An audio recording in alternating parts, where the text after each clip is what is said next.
Dubai పర్యటనలో చివరి కార్యక్రమంగా గల్ఫ్లోని తెలుగు ప్రజలతో డయాస్పోరా కార్యక్రమానికి సీఎం చంద్రబాబు హాజరయ్యారు. గల్ఫ్లోని UAE, Saudi Arabia, Kuwait, Oman, Bahrain, Qatar దేశాల నుంచి పెద్ద సంఖ్యలో తెలుగు ప్రజలు ఈ కార్యక్రమానికి హాజరయ్యారు. దుబాయ్లోని లీ మెరిడియన్ హోటల్లో అత్యంత ఉత్సాహభరితంగా తెలుగు డయాస్పోరా కార్యక్రమం జరిగింది.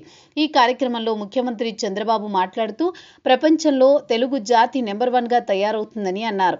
తెలుగు జాతికి తిరిగే లేదు. ప్రపంచంలో తెలుగు జాతి నెంబర్ 1గా తయారవుతుంది. ప్రపంచంలో ఎక్కడికి వెళ్లినా తెలుగు ప్రజలు ఉన్నత స్థాయిలో ఉండాలని ఆకాంక్షించారు. 30 ఏళ్ల ముందు ఐటీని ప్రోత్సహించారు. తెలుగు వాళ్ళు ఐటీ నిపుణులుగా ఇప్పుడు ప్రపంచమంతా రాణిస్తున్నారు. సత్య నాదెళ్ల లాంటి తెలుగు వాళ్ళు మైక్రోసాఫ్ట్ కంపెనీ సీఈఓగా ఉన్నారు.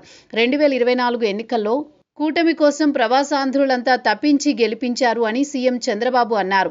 గల్ఫ్ దేశాల నుంచి మీరు తరలివచ్చి తెలుగు డయాస్పోరాకు హాజరు కావడం ఆనందాన్ని కలిగిస్తోంది.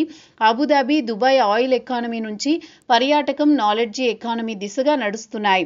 1.50 లక్షల హోటల్ రూమ్లతో ఆతిథ్య రంగానికి పెద్ద ఎత్తున ఆదాయాన్ని ఆర్జించి పెడుతోంది. గతంలో హైదరాబాద్కు మైక్రోసాఫ్ట్ తీసుకువస్తే ఇప్పుడు ఏపీలోని విశాఖకు గూగుల్ తీసుకువస్తున్నారు. దేశంలో క్వాంటమ్ వ్యాలీ ఉండే ఏకైక ప్రాంతం కూడా ఆంధ్రప్రదేశ్ మాత్రమే. ప్రతి ఇంటికి ఒక పారిశ్రామికవేత్తను తయారు చేయాలనే లక్ష్యాన్ని సాధిస్తామని చంద్రబాబు అన్నారు. ఐటీ, కమ్యూనికేషన్ల రంగంలో విప్లవాత్మక మార్పులు అందిపుచ్చుకుంటున్నాం. సాంకేతికత ద్వారా పాలన అందించేలా వాట్సాప్ ద్వారా 730కి పైగా పౌర సేవలు అందిస్తున్నాం. స్పీడ్ ఆఫ్ డూయింగ్ బిజినెస్ ద్వారా పెట్టుబడులు ఆకర్షిస్తున్నాం. $15 బిలియన్ పెట్టుబడితో గూగుల్ విశాఖలో ఏఐ డేటా సెంటర్ ఏర్పాటు చేస్తోందని చంద్రబాబు తెలిపారు.